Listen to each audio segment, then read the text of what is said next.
share three important dates with you and what happened. 17th of June, 23.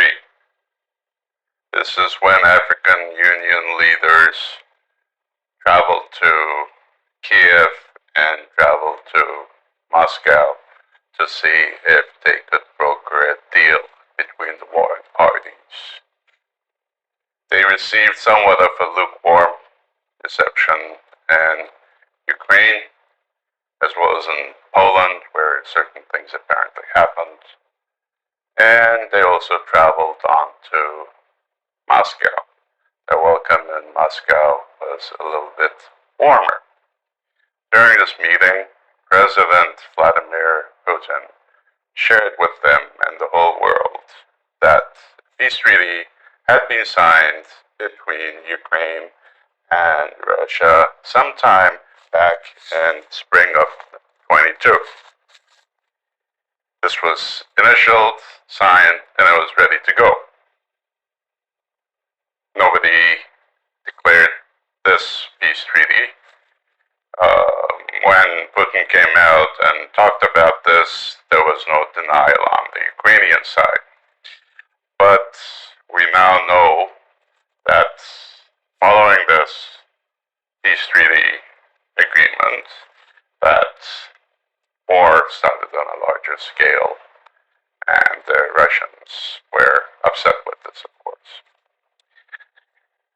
The other date is 22nd of January 23, when the then MP, Boris Johnson of the UK, visited Kiev, apparently on an invitation by Vladimir Zelensky to discuss the war. Now, there is a peace treaty.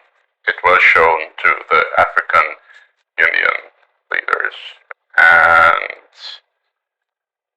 we know nothing about it. What was in this treaty? What were the Ukrainian protocols? What were the Russian protocols? What was expected to happen?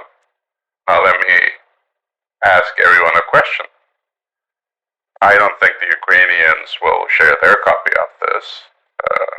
Vladimir Putin already has, but we don't know the contents. Can someone please share the contents of this peace treaty? Can someone please let us know if they would still be interested to going back, so rolling back time, and going back to that peace treaty, since you all already signed it. You could go back to this peace treaty. And I have one more recommendation. If there is a ceasefire going forward, can you please put in a corridor, a demilitarized corridor, being guarded by African Union soldiers? At this stage, there is no trust in NATO, there is no trust in European countries, Russia does not trust them, so they would not agree to United Nations either, because United Nations has pretty much just stood by the sidelines and nothing has really happened, except a constant flow of anti-Russian and pro-Western votes at the United Nations Security Council. Bring in African peacekeepers. Let them patrol the area.